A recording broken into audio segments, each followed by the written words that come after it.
Gold medal वाली बहू। सपना के पिता एक गरीब किसान थे। माँ पिता खेत में काम करते तो पीछे से सपना गांव के बच्चों के साथ हॉकी खेलती। एक दिन शाम को सारा दिन खेलती रहती है, ये नहीं कि छोटे भाई को संभाले। माँ पता है, मैंने आज हॉकी में पास के गांव के लड़कों की टीम को हरा दिया। अरे वाह वाह मेरी बेटी, शाबाश। ये ले रुपया, जा जाकर टॉफी खा ले। सपना खुशी से पिता के गले लग जाती है और बाहर चली जाती है। अरे तुम इसको बिगाड़ ना, इसकी शादी ही करा दूंगी। ऐसा कैसे शादी करा देगी? हाँ, अभी तो उम्र खेलने की है। माँ बड़बड़ करती वहां से निकल जाती है। लेकिन शाम को उन लोगों के घर कुछ लोग आते हैं। अरे राम सुखिया, ये तो बतलाओ सपना के बारे में क्या सोचा है? अरे क्या सोचना है मास्टर जी, पढ़ रही है, जितना पढ़ सकती है पढ़े, फिर शादी करवा देंगे, कोई अच्छा सा गांव का ही लड़का देख लेंगे। अरे तुम तो उसके पिता हो, तुमको कुछ नहीं पता? माँ घबरा जाती है। का मास्टर जी, का पता नहीं, का हो गया? हम तो इनसे पहले ही बोल रहे थे कि लड़की की जात है, संभाल लो। अरे भाभी जी, आप भी ना कभी अच्छा भी सोच लिया करो। अरे सपना क्या खेलती है हॉकी, बड़े से बड़े आदमी भी नहीं जीत पाते हैं उससे। कल गांव में एक टीम आ रही है कि हॉकी खेलने उसे भेज देना, वहां शायद कुछ बात बन जाए। अरे ना ना मास्टर जी, कोई खेल वेल नहीं करवाना है हम लोगों को, वो भी शहर के लोगों के साथ तो बिल्कुल भी ना। शहर के लोगों को ना कोई भरोसा नहीं होता मास्टर जी। अरे कैसी बात कर रही हो सपना की माँ, बुरा आदमी तो हर जगह मिल जाएगा, उसके लिए शहर का और गांव का।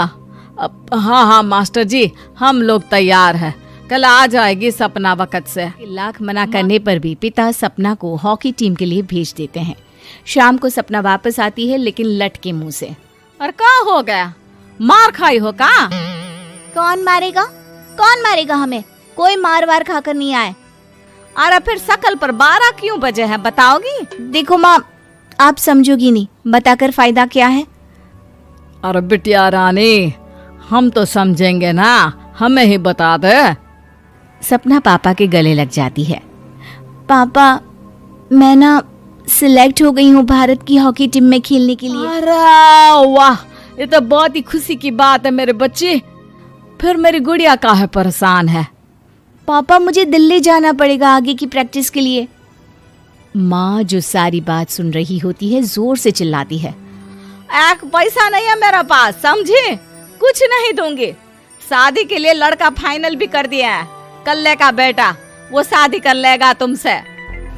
सपना पिता की ओर देखती है। अरे देख सपना, खेलने दिल्ली जाना है तो सिर्फ इसी शर्त पे कि आकर कल्ले से बेटे से चुपचाप शादी कर लेगी, बोल। अरे ठीक है ना, कल्ले का बेटा तो बहुत ही समझदार है, सरकारी नौकरी मान गया वो तो सपना शादी कर लेगी। सपना भी धीरू जो कि कल्ले का बेटा था उसे जानती थी। वो मन ही मन सोचती है कि शादी तो वैसे भी होनी है, लेकिन माँ की ये शर्त मान गई तो जीवन जीने का एक मौका तो जरूर मिलेगा। हाँ, मुझे मंजूर है। हाँ, तो कल मैं उन लोगों को बुला लूं? पिता और सपना दोनों एक दूसरे को देखते हैं। अब माँ ठीक है ना, बुलाने की क्या जरूरत है, वो लोग पसंद कर रहे हैं ना मुझे, वही ठीक है। बस आप तो मेरा दिल्ली का बैग पैक कर दो। सपना दिल्ली जाती है, दिल्ली टीम के लिए खेलने के लिए। सपना खूब अच्छा खेलती है और गोल्ड मेडल जीत कर आती है। जब वो गांव आती है तो उसका जोरदार स्वागत होता है। हर कोई सपना सपना चिल्ला रहा होता है। और सपना के पापा, तुम्हारी बेटी ने तो गांव का नाम रोशन कर दिया है। की तरफ से तुम लोगों को गांव में पक्का मकान और सपना को परिषद में पक्की नौकरी देने के लिए हम तैयार हैं। अरे वाह वाह, पक्का मकान, ये तो बहुत अच्छी बात है, लेकिन सपना की नौकरी नहीं चाहिए हमें। हाँ, कैसी बात कर रही हो सपना की माँ? लड़की की नौकरी रहेगी तो अपने पैरों पर खड़ी रहेगी, किसी के आगे झुकने की जरूरत ना पड़ेगी। अरे चुप रहो, हम तो नौकरी ना करते हैं, पर मजाल है कि किसी के आगे झुके हो। ना ना, हमारी बेटी नौकरी नहीं करेगी।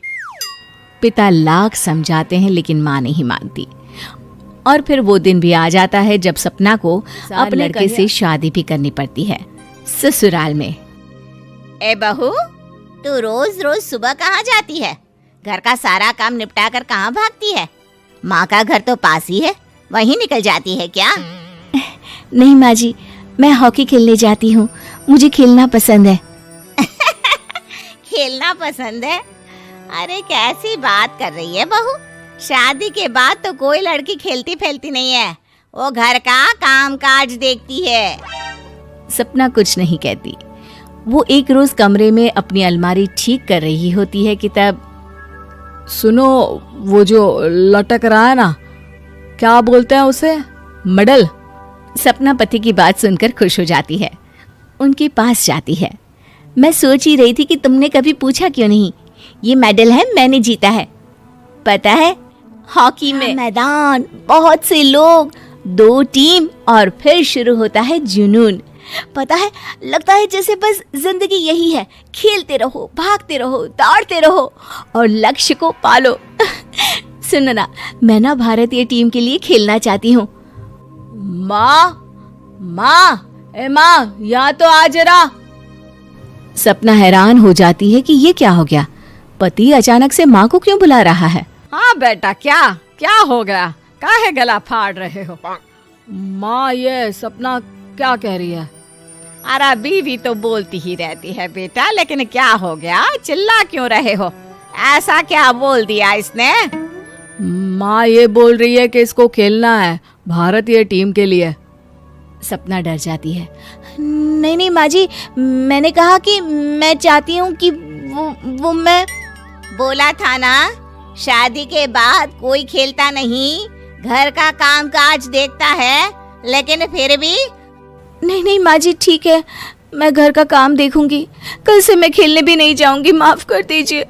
सपना पति की तरफ देखती है जो माँ की तरफ देख रहा होता है। उसे गुस्सा तो आता है, लेकिन करती भी तो क्या, सास के सामने कैसे पति की क्लास लगाती। अरे बेटा, अब क्यों घूरे जा रहे हो बहू को? माँ, अभी इस बात का फैसला करके जाना, वरना ये तो तेरे कमरे से जाने के बाद मुझे। अब चुप हो जाइए आप, छोटी सी बात का बतंगड़ मत बनाइए। छोटी सी बात? बहू, ये कोई छोटी बात नहीं है। जो लड़की दिल्ली के लिए गोल्ड मेडल ला सकती है, देश के लिए भी तो गोल्ड ला सकती है ना। हम लोगों को किसी चीज की कमी नहीं है बहू, घर का काम तो कोई भी कर लेगा, लेकिन देश का नाम रोशन करने के लिए सपना चाहिए। जा बहू, तेरी ट्रेनिंग का सारा इंतजाम तेरे पति ने कर दिया है, जा खेल और देश का नाम रोशन कर। सपना की आंख में आंसू आ जाते हैं। वो सोचती है कि बेटियों को मायके के साथ अगर ससुराल में भी सहयोग मिले तो ऐसा कोई काम नहीं जो वो नहीं कर सकती है।